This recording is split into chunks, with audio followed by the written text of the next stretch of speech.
Kami menyambut saudara sekalian dan juga bagi Anda yang baru pertama kali bergabung dalam ibadah online GBI Bethel. Kami berharap saudara sekalian dalam keadaan yang sehat dan dalam lindungan Tuhan. Bagi yang baru pertama kali bergabung dan juga bagi Anda yang rindu untuk didoakan dan dilayani, dapat mengirimkan komen pada kolom chat. Sebelum kita mengikuti ibadah ini, mari kita berdoa. Tuhan Yesus, terima kasih Tuhan atas kasih-Mu. Kami bersyukur Tuhan, sebentar kami akan memulai ibadah ini, kiranya Kau akan sertai dari awal, pertengahan, sampai akhir. Kami siap terima lawatan-Mu. Hanya di dalam nama Tuhan Yesus, amin. Selamat beribadah, Tuhan Yesus memberkati. Shalom semuanya, kita bersama-sama puji Tuhan, kita bersama-sama bangkit berdiri. Siapa yang percaya kalau kekuatan kita dari Tuhan, amin. Mari sama-sama sorakan.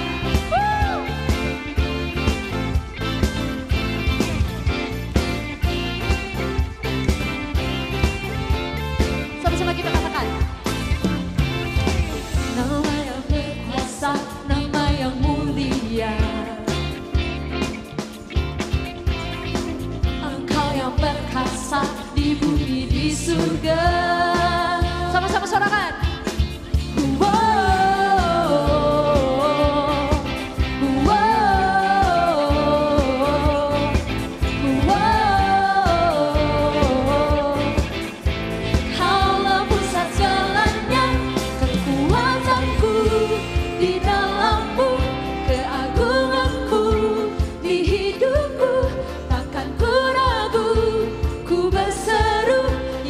Kristus Tuhan, sama-sama katakan, kekuatanku di dalam-Mu, keagungan-Mu di hidupku, takkan ku ragu, ku berseru, Yesus Kristus Tuhan.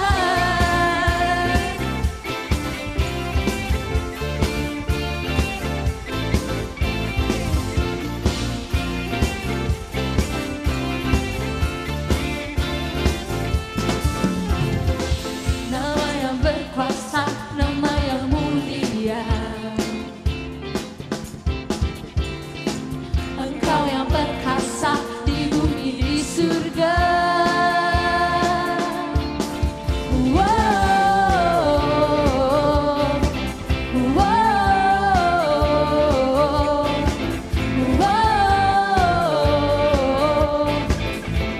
Kaulah pusat segalanya, kekuatanku di dalam-Mu, keagungan-Mu di hidupku, takkan ku ragu.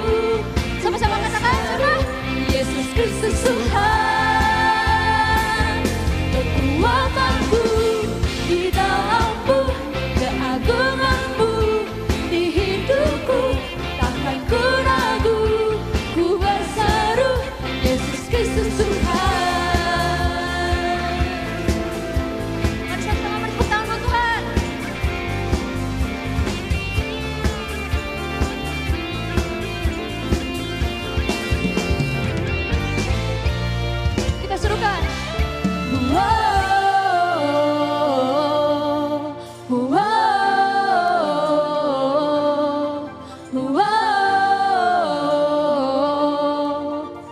Kaulah pusat segalanya, kekuatanku di dalam-Mu, keagungan-Mu di hidupku, takkan ku ragu, ku berseru, Yesus Kristus Tuhan.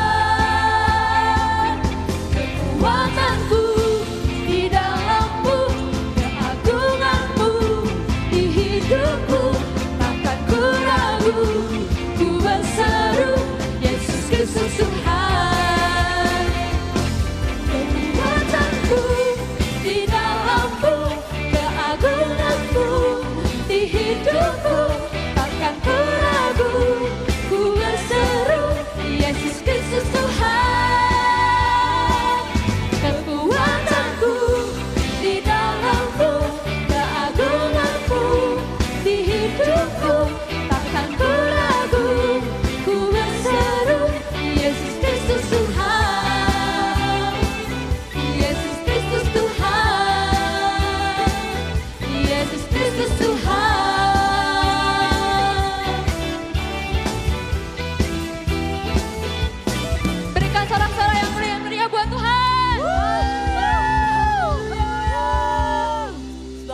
Tak Allah Tuhan yang layak ditinggikan, amin. Amin. Sebab itu sore hari ini kita mau lebih lagi untuk memuji Tuhan kita.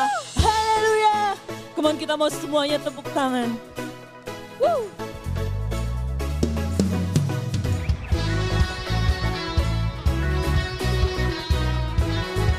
Dan sama-sama. You are here as we lift you up. You are riding on our praise. Being thrown over everything, you are seated in our praise. This is prophetic, I can feel it in the air. We lift our praise and you change the atmosphere. With hearts open now, everybody sing it up. I am good. Turn it up, this sound of praise. Make it louder than any other. Lift him up and shout his name over us. Come on, sing.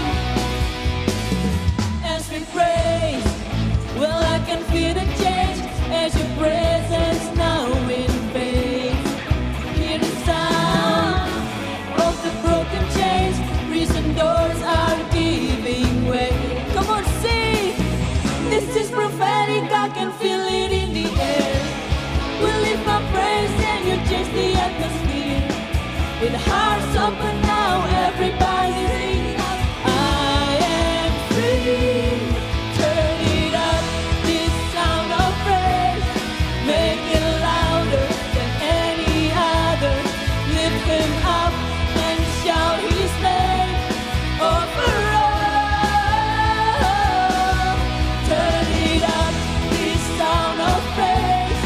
Make it louder than any other. Lift him up and shout his name over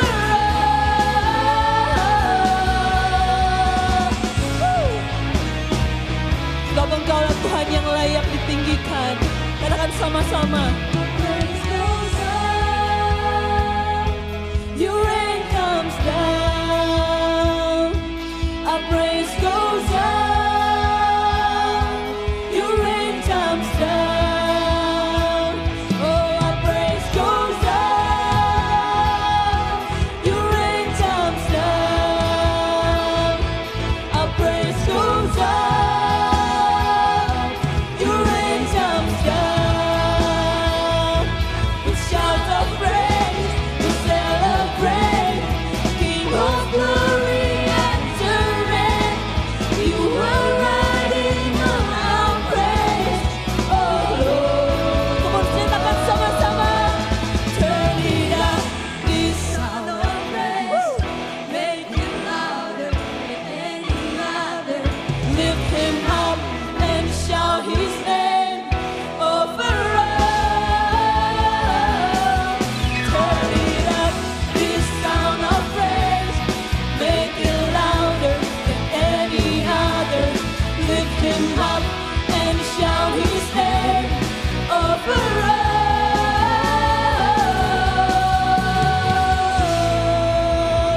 Hallelujah.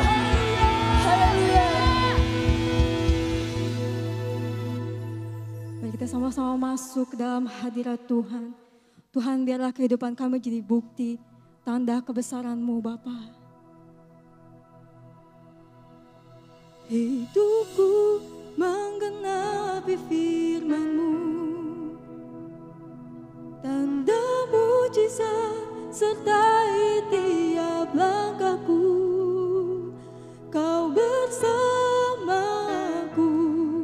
di dalamku, jadi bukti kebesaran-Mu.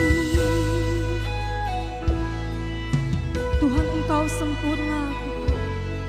Mari sama-sama kita katakan, Tuhan, Kau sempurna dalam rencana-Mu dan karya-Mu. Ku serahkan hidupku, murnikan dengan Roh-Mu. Tuhan,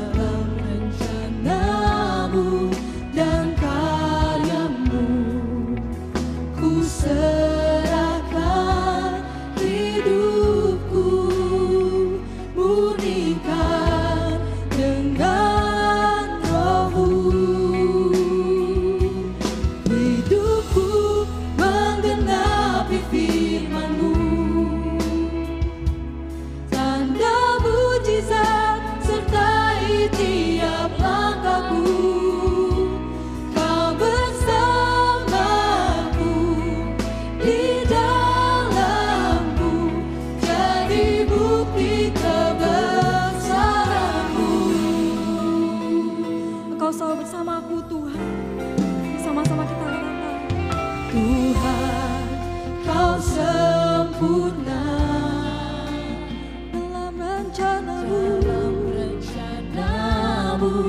dan karyamu. Ku serahkan hidupku, murnikan dengan rohmu. sama-sama angkat tangan kita dan katakan, Hidupku menggenapi firman-Mu, tanda mujizat sertai tiap langkahku. Kau bersamaku, di dalamku, jadi bukti kebesaran-Mu. kami percaya Tuhan bahwa Engkau merancangkan hal-hal yang baik bagi kehidupan kami Tuhan. Dan biarlah Tuhan setiap rancangan-Mu tergenapi dalam kehidupan kami dan jadi bukti kebesaran-Mu dalam hidup kami Tuhan.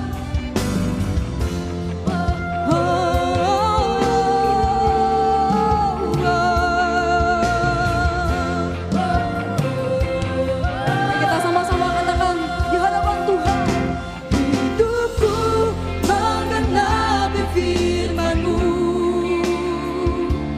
tanda mujizat sertai tiap langkahku. Kau bersamaku, di dalamku, jadi bukti. sama-sama katakan kita. Hidupku menggenapi firman-Mu, tanda mujizat sertai tiap langkahku. Kau bersamaku, di dalamku, jadi bukti kebesaran-Mu. Kami percaya Tuhan pada kuasa-Mu, pada rancangan-Mu.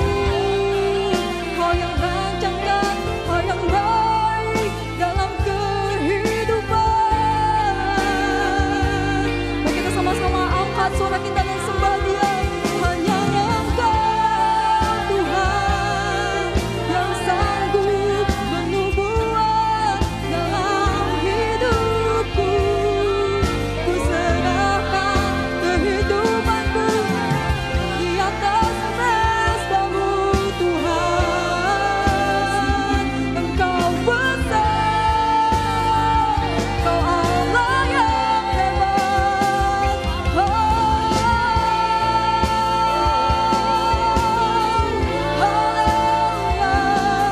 ditinggikan, disembah. Hanya Engkau Tuhan sanggup, kuasa-Mu tak terbatas, kuasa-Mu tak terhenti. Engkau Tuhan, inilah hidup kami persembahkan padamu. Segala jadi persembahan yang harum bagimu.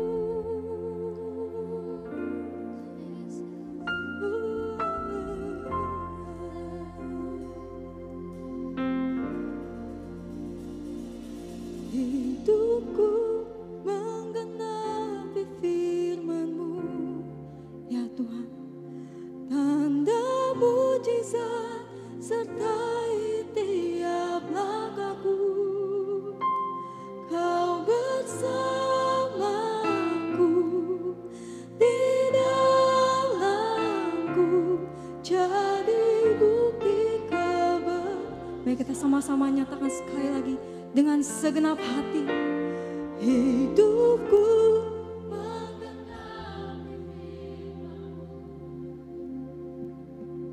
Tanda mujizat sertai tiap langkahku. Kau bersamaku,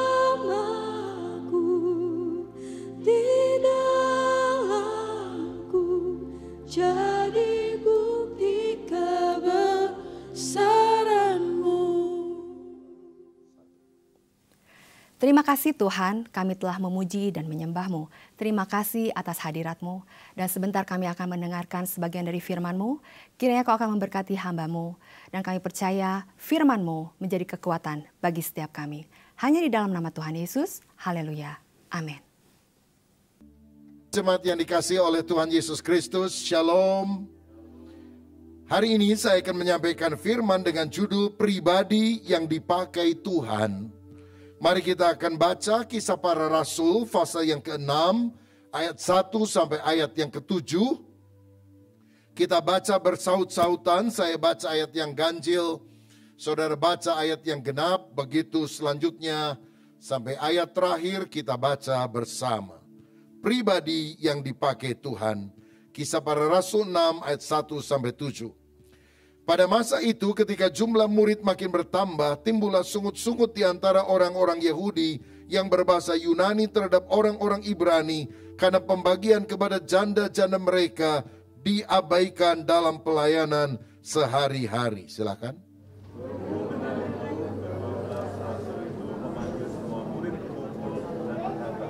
Kami tidak merasa puas karena kami melalaikan firman Allah untuk melayani gereja. Karena itu saudara-saudara, pilihlah 7 orang dari antaramu yang terkenal baik dan yang penuh roh dan hikmat, supaya kami mengangkat mereka untuk tugas itu. Dan supaya kami sendiri dapat memusatkan pikiran dalam doa dan pelayanan firman. Usul itu diterima baik oleh seluruh jemaat. Lalu mereka memilih Stefanus, seorang yang penuh iman dan Roh Kudus, dan Filipus, Prokorus, Nikanor, Timon, Parmenas, dan Nikolaus, seorang penganut agama Yahudi dari Antioquia. Mereka itu dihadapkan kepada rasul-rasul, lalu rasul-rasul itu pun berdoa dan meletakkan tangan di atas mereka. Bersama-sama, firman Allah makin tersebar dan jumlah murid di Yerusalem makin bertambah banyak. Juga sejumlah besar imam menyerahkan diri dan percaya. Amin. Saudara, kalau kita menanam sebuah pohon, kita tentu mengharapkan agar pohon itu bertumbuh menjadi besar dan kemudian berbuah. Kalau saudara punya anak bayi, tentu kita juga ingin anak kita makin hari makin dewasa. Begitu juga dengan Tuhan yang telah menanam gerejanya di atas muka bumi. Dia ingin gerejanya bertumbuh secara kuantitas, jumlahnya makin banyak, dan juga bertumbuh secara kualitas, mutu rohaninya makin baik, makin serupa seperti Kristus. Dan inilah yang kita lihat dari keteladanan hidup jemaat mula-mula. Kisah Rasul 2 ayat 46-47. Dengan bertekun dan dengan sehati mereka berkumpul tiap-tiap hari dalam bait Allah. Mereka memecahkan roti di rumah masing-masing secara bergilir dan makan bersama-sama dengan gembira dan dengan tulus hati sambil memuji Allah, dan mereka disukai semua orang, dan tiap-tiap hari Tuhan menambah jumlah mereka dengan orang yang diselamatkan. Tiap hari ada pertumbuhan yang terjadi dalam gereja mula-mula. Saya percaya sampai hari ini pun Tuhan ingin tetap memakai kita untuk membangun kerajaan Allah. Saudara mau menjadi orang yang dipakai oleh Tuhan? Amin. Apa syaratnya? Apa kriteria orang yang dipakai oleh Tuhan? Kita mau belajar dari seorang tokoh yang bernama Filipus. Yang pertama, saya perhatikan orang yang mau dipakai Tuhan adalah orang yang harus memiliki kerohanian yang baik. Pada waktu itu jumlah jemaat mulai bertambah, tetapi pelayan Tuhan makin terbatas. Sehingga akhirnya para rasul memutuskan memilih 7 orang diaken, artinya pelayan. Saya percaya sampai hari ini pun jauh lebih banyak orang yang ingin dilayani daripada yang ingin melayani. Ladang sudah menguning, tuaian banyak, pekerjanya sedikit. Tapi tahukah saudara, kalau engkau mau dipakai untuk melayani, maka sebetulnya kita meneladani Yesus. Karena Yesus datang bukan hanya untuk dilayani, melainkan dia datang untuk melayani. Nah, 7 7 orang itu harus memiliki syarat yang dicatat pada ayat 3. Yang terkena baik dan penuh roh dan hikmat. Dari sini saya melihat ada 2 kriteria utama yang harus dimiliki seorang yang mau melayani. Pertama, dia harus penuh dengan Roh Kudus dan hikmat, artinya inner man-nya bagus. Tapi yang kedua, dia juga harus terkenal baik. Outer man-nya nampak buah roh yang mengalir. Ada kasih, sukacita, damai sejahtera, kesabaran, kebaikan, kemurahan, kesetiaan, kelemah lembutan, penguasaan diri. Saya mau katakan, hati yang bertobat hanya Tuhan yang lihat. Tapi buah pertobatan harus bisa dilihat oleh orang lain. Dari mana orang tahu bahwa kita bertobat? Karena dari outer man kita mengalir hal-hal yang baik yang sudah berasal dari inner man tersebut.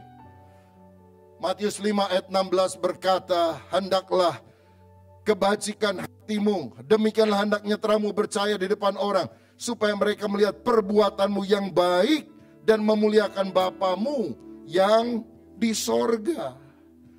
Ini beda sekali dengan orang Farisi. Luarnya kelihatannya putih, dalamnya penuh dengan tulang busuk. Tuhan mau di dalam dan di luar sama. Itulah orang Kristen yang akan jadi teladan bagi banyak orang. Ada seorang ateis tidak percaya adanya Tuhan. Tapi satu kali dia ngomong begini kepada temannya. Saya nggak percaya Tuhan itu ada. Tapi seandainya Tuhan itu benar-benar ada, seperti katanya orang Kristen itu. Dan bahkan dia benar-benar menjelma menjadi manusia. Saya rasa dia adalah tetangga di sebelah rumah saya. Karena tetangganya adalah seorang misionaris yang baik sekali. Akhirnya ateis ini bertobat. Bukan karena diinjili, saudara. Tapi karena dia melihat keteladanan dari orang yang begitu menampilkan karakter Kristus. Di dalam Injil ini, di dalam Alkitab ini ada 4 Injil. Matius, Markus, Lukas, Yohanes. Tapi orang lain melihat Injil yang kelima, Injil yang terbuka, yaitu kesaksian kehidupan kita. Biarlah kita makin hari makin diurapi Roh Kudus, sehingga memiliki kerohanian yang berkenan kepada Tuhan. Siapa yang rindu hidup makin saleh, makin berkenan kepada Tuhan? Berikan tepuk tangan yang meriah untuk Tuhan Yesus. Yang kedua, orang yang dipakai Tuhan itu punya ciri memberitakan Injil dengan giat.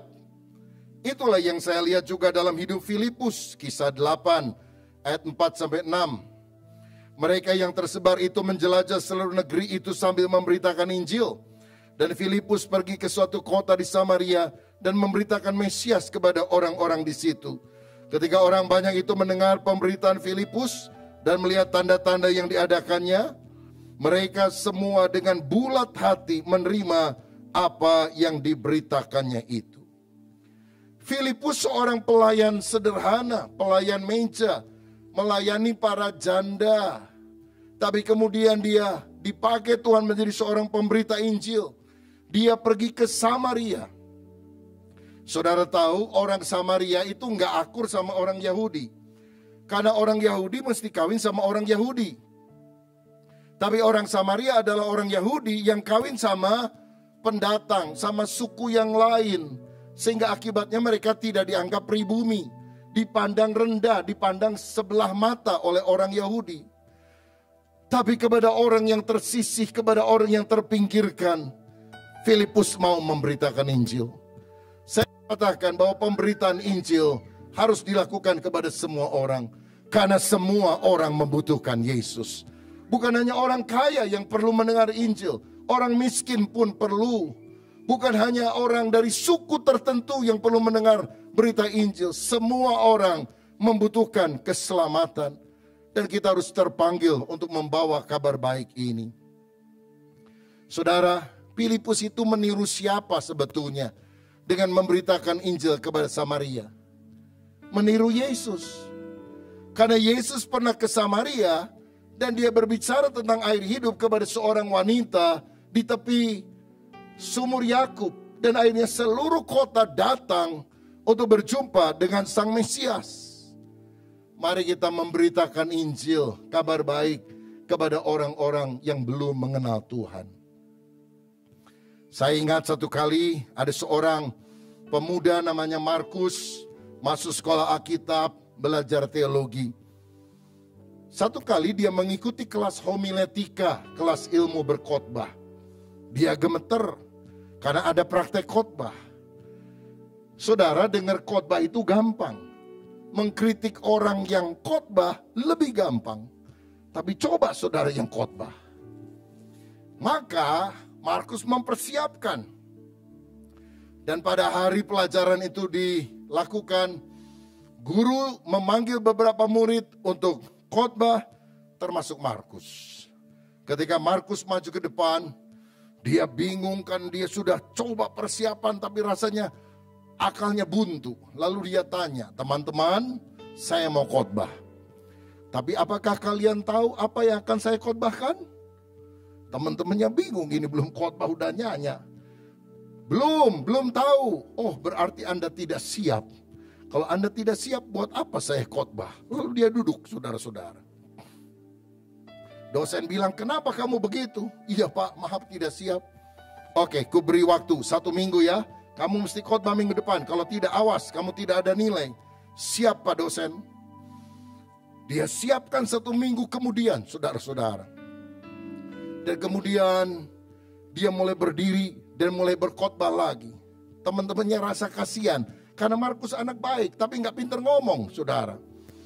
Lalu Markus tanya, teman-teman saya mau khotbah. Tapi apakah kalian sudah tahu apa yang akan saya khotbahkan? Teman-teman saling melirik dan berkata, sudah tahu. Maksudnya untuk menolong Markus. Markus bilang, waduh bagus. Saya belum khotbah, Anda sudah ngerti khotbahnya.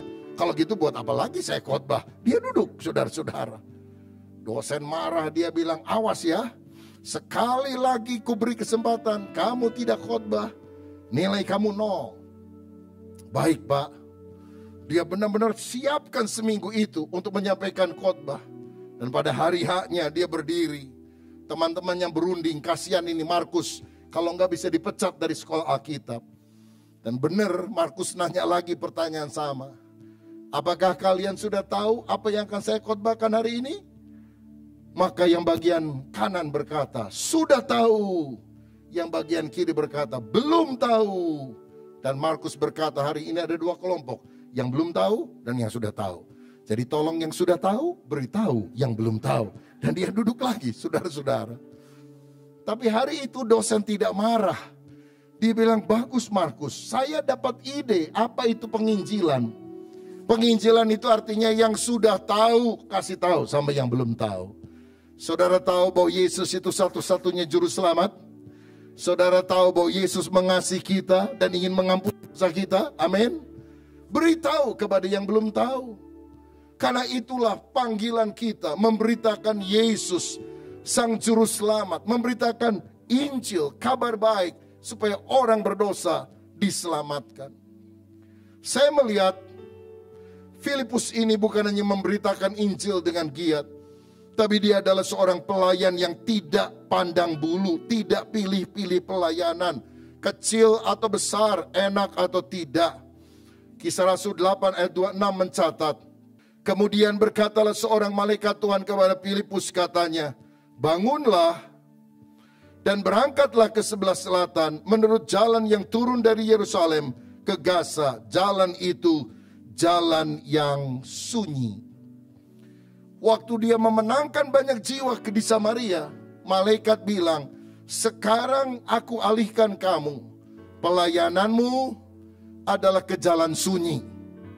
Karena ada 1 orang yang harus kamu menangkan di sana.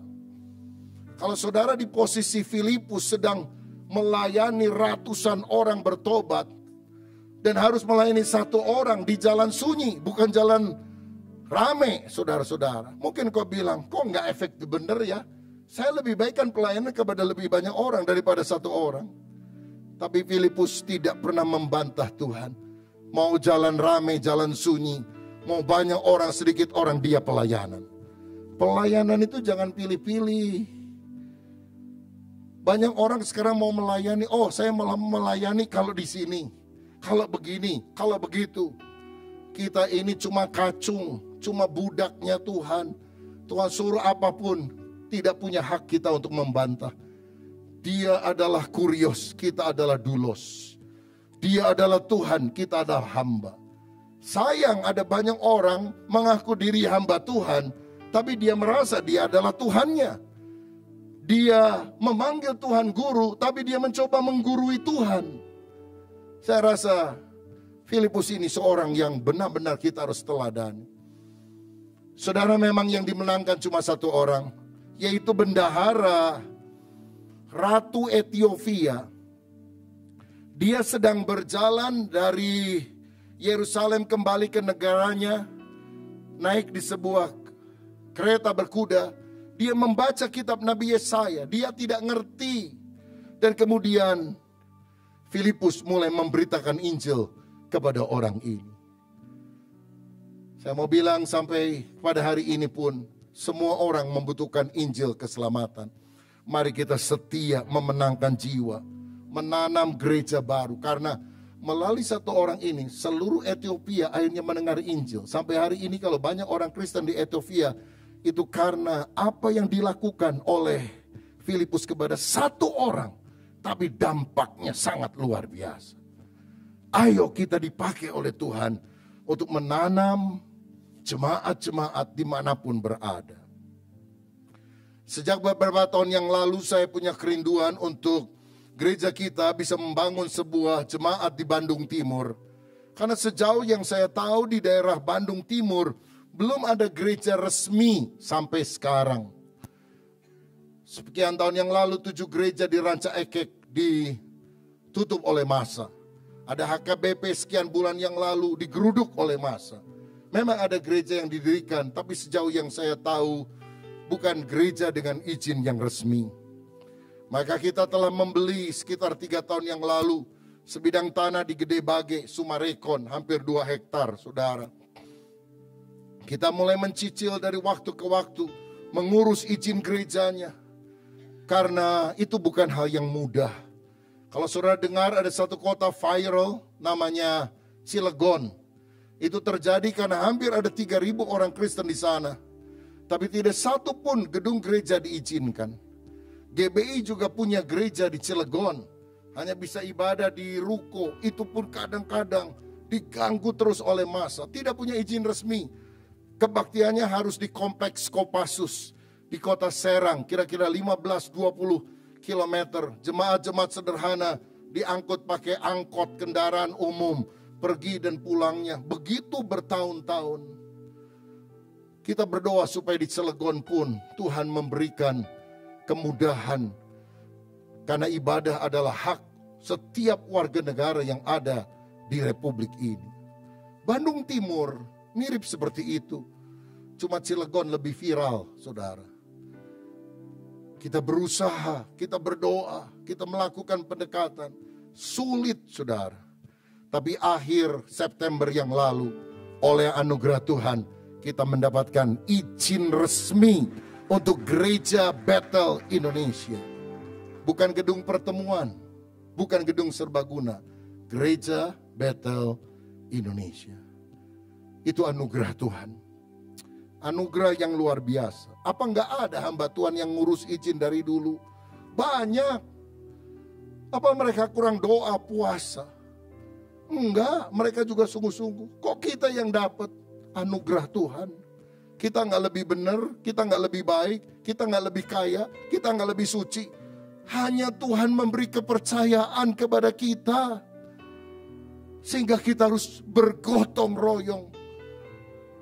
Merindukan supaya di Bandung Timur juga didirikan gereja di sana. Sekalian dengan museum Alkitab modern supaya orang-orang muda bisa melihat seluruh Alkitab. Hanya dalam satu kali kunjungan mereka tahu.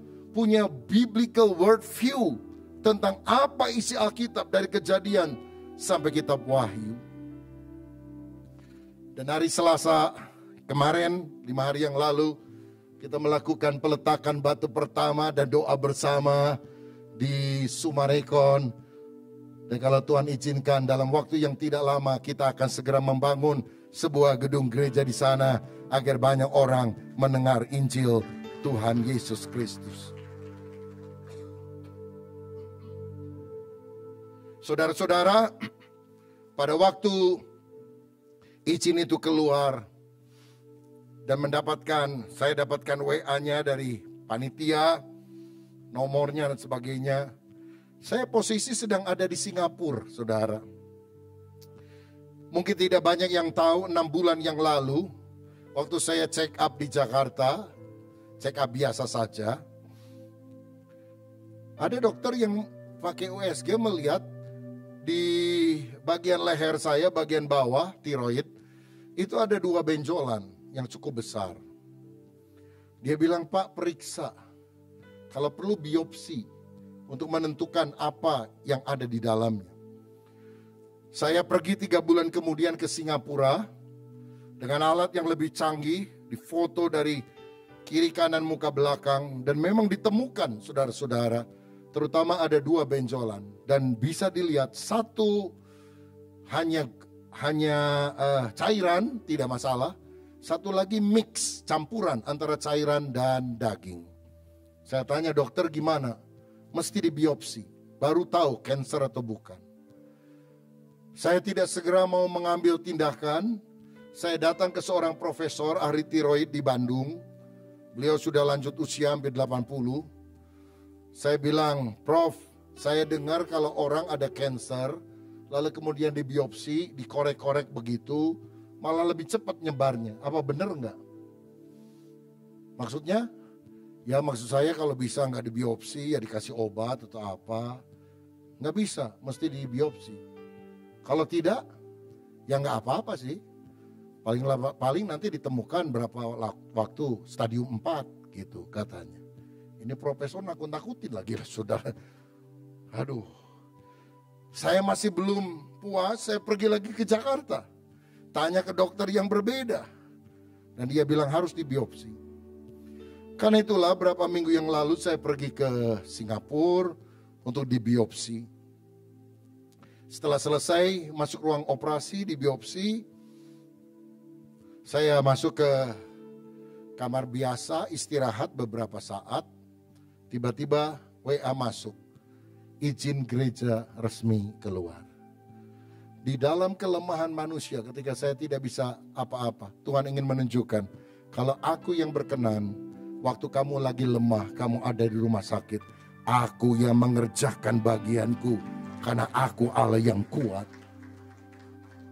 Maka berdoalah saya, Tuhan berikan kepada saya minggu ini double blessing, double miracle, double happiness. Saya mohon 4 hari lagi hasil biopsi keluar. Kiranya ini juga merupakan mujizat. Karena saya harus mengerjakan hal ini. Kalau saya sakit, saya harus berobat, harus diradiasi atau apapun. Tubuh saya akan melemah. Dan itu tentu akan punya kendala untuk pembangunan yang ada. Beri saya anugerah dan kesehatan Tuhan. 4 hari kemudian dokter telepon saya sebelum dia serahkan suratnya. Dan intinya, no cancer at all. Tidak ada cancer sama sekali. Aduh, saya bersyukur kepada Tuhan. Karena saya tahu Tuhan masih mau memakai saya untuk melakukan tugas pekerjaannya. Kalau saudara mau mengalami mujizat, saudara mau sehat, mau panjang umur, layani Tuhan. Pohon yang tidak berbuah akan ditebang, tapi yang berbuah dibersihkan supaya lebih banyak berbuah. Tapi Tuhan tetap akan memakai kita untuk menjadi alat kemuliaan-Nya. Berikan kemuliaan untuk Tuhan kita. Karena itu mari kita sama-sama melayani Tuhan, bergotong royong. Karena kalau saya bangun gereja di Mekarwangi, di Sumarekon atau dimanapun saja, itu bukan milik saya pribadi, saudara. Nggak ada nama saya yang akan tercantum. Ini punya Rubin Adi Abraham, enggak. Semuanya Gereja Bethel Indonesia. Setiap jemaat yang memberikan persembahan dan menjadi anggota jemaat, sekecil apapun persembahanmu, engkau secara legal adalah pemilik daripada Gereja Bethel Indonesia. Karena gereja sebetulnya adalah milik Tuhan sendiri. Dan dipercayakan kepada kita umatnya untuk mengelola dan membangunkannya untuk kemuliaan nama Tuhan. Apakah saudara mau dipakai oleh Tuhan? Yang ketiga, kita harus mengenal firman secara mendalam. Lihat, Kisah Rasul 8 ayat 29-31. Lalu kata Roh kepada Filipus, pergilah ke situ. Dekatilah kereta itu. Filipus segera ke situ, mendengar sida-sida sedang membaca kitab Nabi Yesaya. Kata Filipus, mengertikah Tuhan apa yang Tuhan baca itu? Jawabnya, bagaimanakah aku dapat mengerti kalau tidak ada yang membimbing aku? Lalu ia meminta Filipus naik dan duduk di sampingnya. Waktu orang ini membaca kitab dan tidak mengerti, yang dibutuhkan adalah seorang mentor, seorang pembimbing rohani yang bisa dengan bahasa sederhana menjelaskan kepada orang lain. Inilah ciri orang yang mau dipakai Tuhan. Saudara membaca firman, walaupun kau belum mengerti 100%, tapi engkau mulai bisa menjelaskan kepada temanmu. Yang dimaksudkan ayat ini adalah begini, begini, begini. Dan bukankah di dalam komunitas sel, komsel yang ada, kita bisa saling sharing firman. Ayat ini kalau saya aplikasikan dalam hidup caranya begini. Sehingga orang yang paling simpel pun, yang tidak terpelajar pun bisa mengerti. Karena saudara menjelaskan firman Tuhan itu secara benar kepada mereka. Saudara, kita harus belajar memberikan pertanggungjawaban iman kepada orang yang menanyakan. Kadang-kadang ada orang yang tanya sama kita, orang Kristen kok Allahnya 3 ya? Allah Bapa, Putra, Roh Kudus. 3 kan? Lalu kita bilang Allah itu esa, 1, cuma 3 pribadi. Bisa dibedakan tapi tidak bisa dipisahkan. Lalu kita berikan penjelasan. Allah itu kok beranak? Siapa bidannya? Kita jelaskan. Allah itu tidak beranak secara biologis, karena istilah anak Allah bagi Yesus itu istilah. Kalau saya bilang anak kunci bukan berarti kunci beranak. Kalau saya bilang anak tangga bukan berarti tangga beranak. Kalau saya bilang anak kucing itu artinya dia punya sifat kucing karena dia adalah kucing.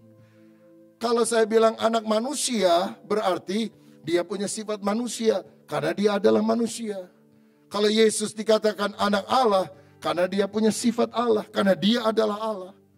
Nah, inilah yang disebut sebagai apologetika, yaitu ilmu yang membuat kita bisa menjelaskan secara logis kepercayaan iman kita kepada orang yang mempertanyakannya. Tujuan yang pertama dari apologetika menurut hemat saya adalah memaparkan dasar rasional bagi iman Kristen. Membuktikan apa yang dikatakan Alkitab itu benar. Memang iman itu masalah hati. Tapi bukankah Alkitab itu punya dasar yang sangat objektif? Bahwa apa yang dicatat di dalamnya adalah benar. Yesus adalah fakta sejarah. Dia pernah benar-benar mati, dia pernah benar-benar bangkit, dia pernah benar-benar naik ke surga. Dan dia akan datang untuk kali kedua. Yang kedua, kita harus membela, menjawab sanggahan orang yang tidak percaya terhadap iman Kristen. Kalau ada orang menyerang, kalau ada orang mempersalahkan, kita memberikan klarifikasi, jawaban yang tepat dan benar. Dan yang ketiga, menyingkapkan kesalahan pemikiran, menyingkapkan kesalahan pemahaman dari orang lain yang tidak percaya terhadap kekristenan. Dan tujuan daripada apologetika, pertanggungjawaban iman kita kepada orang yang mempertanyakan itu bukan untuk membuat orang lain malu, marah, kalah berargumentasi. Bukan juga untuk menunjukkan kepandaian dan kefasihan lidah kita, tapi membagikan kasih Tuhan agar orang berjumpa dengan Kristus, sang kebenaran itu. Itu sebabnya orang yang menjelaskan tentang firman harus nampak dalam karakter lemah lembut, hormat, dan saleh. Itulah Injil kelima yang harus kita tampilkan kepada orang lain, sikap hidup yang baik. Saya rasa hambatan penginjilan yang utama salah satunya adalah cara penginjilan yang tidak sejuk, tidak kontekstual, dan tidak menjawab kebutuhan. Pada dalam 1 Petrus 3 ayat yang ke-15, Alkitab berkata demikian, tetapi kuduskanlah Kristus di dalam hatimu sebagai Tuhan, dan siap sedialah pada segala waktu untuk memberi pertanggungan jawab kepada tiap-tiap orang yang meminta pertanggungan jawab dari kamu tentang pengharapan apa yang ada padamu, tapi harus dengan lemah lembut dan hormat dan dengan hati nurani yang murni, supaya mereka yang memfitnah kamu karena hidupmu yang saleh dalam Kristus menjadi malu karena fitnahan itu. Ada orang-orang di YouTube sekarang suka menyerang orang lain, menyerang hamba Tuhan pakai ayat ini itu, dikomentari dengan sangat panjang lebar, saudara, dengan kata-kata yang kasar juga. Saya mau katakan, seorang apologet Kristen sejati menurut Alkitab lemah lembut, hormat, hati nuraninya murni. Kalau yang kasar nyikat sana sini, itu bukan apologet, preman rohani, saudara. Karena itu saya percaya Tuhan memanggil kita bukan untuk menang debat. Tuhan memanggil kita untuk memenangkan jiwa. Karena menang debat tapi kalau kehilangan jiwa buat apa? Saya banyak belajar firman. Belasan tahun saya sekolah teologi dari S1, S2, S3. Tapi tujuannya bukan mau ngalahin orang, sehingga membuat orang mengakui saya lebih pintar dari dia. Nggak ada guna, saudara. Memenangkan jiwa dengan kasih. Supaya orang yang tidak percaya bertobat, menerima Yesus, memperoleh hidup kekal. Itu yang kita harus upayakan dengan segenap hati kita. Jadi kalau saudara ingin menjadi pribadi yang dipakai oleh Tuhan, yang pertama seperti Filipus, kita harus memiliki kerohanian yang baik. Yang kedua, kita harus memberitakan Injil dengan giat. Yang ketiga, kita harus mengenal firman secara mendalam. Dan yang terakhir, kita harus membangun keluarga teladan. Kisah Rasul 21 ayat 8 dan 9. Pada keesokan harinya kami berangkat dari situ dan tiba di Kaisaria. Kami masuk ke rumah Filipus pemberita Injil itu, yaitu salah satu dari ke-7 orang yang dipilih di Yerusalem, dan kami tinggal di rumahnya. Filipus mempunyai 4 anak darah yang beroleh karunia untuk bernubuat. 20 tahun setelah Filipus memberitakan Injil di Samaria, Paulus mengunjungi kota Kaisaria dan berjumpa dengan Filipus, salah satu dari 7 diaken. Dia menginap di rumahnya. Dan Paulus berkata, aku ketemu dengan Filipus. Dia punya 4 orang anak perempuan semua. Dan semuanya punya karunia bernubuat. Artinya peka mendengar suara Tuhan dan bisa menyampaikan kepada orang lain. Tidak mungkin hal ini bisa muncul dari keluarga yang tidak cinta Tuhan. Tapi Filipus dan suaminya cinta Tuhan, melayani Tuhan, melahirkan keturunan ilahi yang takut akan Dia. Bahkan anak-anaknya melayani Tuhan. Saya percaya dari sini kesalehan sejati, pelayanan sejati nyata pertama-tama dalam keluarga. Maukah kita menjadi orang yang pertama-tama melayani keluarga terlebih dahulu, supaya ada damai sejahtera dalam keluarga? Untuk apa kita punya nama besar, nama hebat di luar, tapi kacau balau dalam keluarga? Betapa kita harus berkata, Tuhan, mulai dari keluargaku. Aku mau melakukan yang terbaik, sampai akhirnya akan muncul keturunan ilahi yang juga hidup takut akan Tuhan. Salah satu ayat dalam Lukas 1 ayat 15 dan 16 yang saya sukai adalah kisah tentang Zakaria dan istrinya Elisabet, yang akhirnya pada masa tua diberi oleh Tuhan anak yang disebut sebagai Yohanes Pembaptis. Dan ini pesan Tuhan bagi mereka. Sebab ia, Yohanes Pembaptis, akan besar di hadapan siapa? Tuhan. Dan ia tidak akan minum anggur atau minuman keras. Dan ia akan penuh dengan Roh Kudus mulai dari rahim ibunya. Dan dia akan membuat banyak orang Israel berbalik kepada Tuhan Allah mereka. Yohanes adalah seorang yang disebut besar di hadapan Tuhan. Bahkan Yesus sendiri bersaksi, dari semua manusia yang dilahirkan oleh wanita, tidak ada yang lebih besar daripada Yohanes Pembaptis. Dia orang sederhana, khotbahnya bukan di gereja besar. Dia khotbah di padang gurun, teriak-teriak, gak pakai mikrofon. Bertobat, kerajaan Allah sudah dekat. Pakaiannya sederhana, makanannya sederhana. Tapi dia membawa balik orang-orang kepada Allah. Berbalik, bertobat kepada Tuhan. Bahkan dia yang memperkenalkan halayak ramai kepada Yesus. Ketika dia berkata, lihatlah anak domba Allah yang mengangkut dosa seisi dunia. Kecil di hadapan manusia, sederhana, bersahaja, tapi besar di hadapan Tuhan. Karena dipakai untuk memberitakan tentang Yesus. Dipakai membuat orang-orang yang seharusnya berjalan ke neraka bertobat, berbalik kepada Tuhan. Itulah orang yang besar di hadapan Tuhan. Ini doa saya kalau engkau punya anak, kalau engkau punya cucu pada satu hari. Doa dan upayakan. Mereka bukan hanya besar di hadapan manusia, tapi mereka menjadi orang besar di hadapan Tuhan. Ada banyak orang menyekolahkan anaknya ke sekolah hebat. Bangga karena anaknya jadi sarjana. Bangga karena pekerjaannya bagus. Bangga karena uangnya banyak. Bangga karena punya rumah besar, mobil yang bagus. Tidak salah. Tapi kalau mereka tidak takut Tuhan, karena mereka tidak kenal Yesus, mati masuk neraka, saudara. Saya rindu anak, cucu saya, keturunan saya, semuanya menjadi orang yang takut akan Tuhan. Menjadi orang yang besar di hadapan Tuhan. Menjadi orang yang cerita tentang Yesus kepada orang lain. Pekerjaan, talenta, profesi bisa berbeda. Tapi hati misi yang berkobar harus selalu ada. Dan itu tidak mungkin lahir dengan sendirinya kalau tidak kita punya sikap seperti Filipus dan istrinya. Seperti Zakaria dan Elisabet. Perubahan harus dimulai dari kita. Mari kita makin hari makin dewasa secara rohani. Kalau mau jadi Kristen-Kristen yang benar, saudara. Saudara hanya datang ke gereja seminggu sekali, sebulan sekali.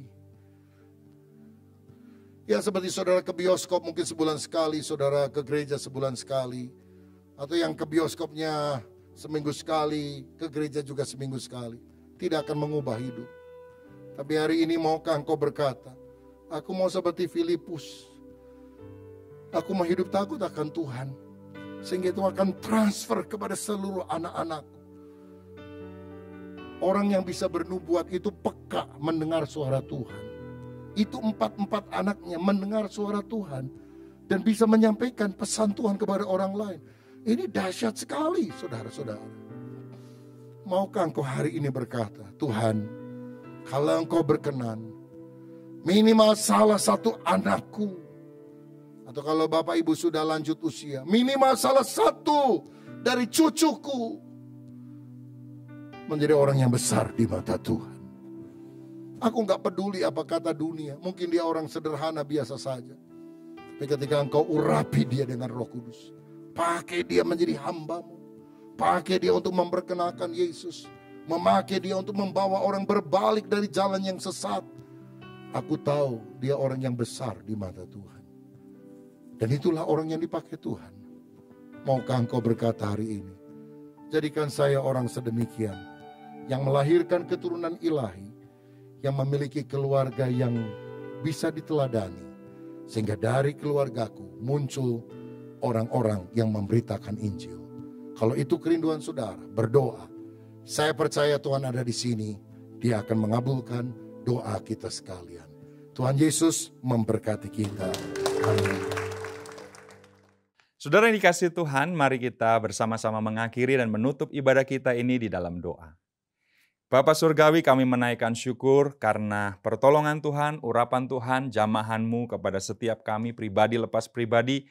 Sepanjang kami mengikuti ibadah ini, meteraikanlah seluruh berkat-Mu dalam hidup kami ya Tuhan. Dan kami percaya kami menjadi orang-orang yang melakukan, melaksanakan kebenaran firman-Mu karena kuasa Roh Kudus-Mu yang bekerja. Sekarang kami memohon berkat Tuhan turun atas kami, Turunlah atas kami sekalian berkat yang berasal dari Allah Bapa Surgawi, kasih sayang dan karunia yang kekal dari Tuhan kami Yesus Kristus, persekutuan dan urapan baru dari Roh Kudus, mengalir atas setiap kami, membawa kemenangan, keberhasilan bagi setiap kami. Dan kami terima seluruh berkat-Mu itu hanya di dalam nama Tuhan Yesus Kristus. Semua kita yang percaya, semua kita yang diberkati, mari katakan, amin. Tuhan memberkati kita sekalian.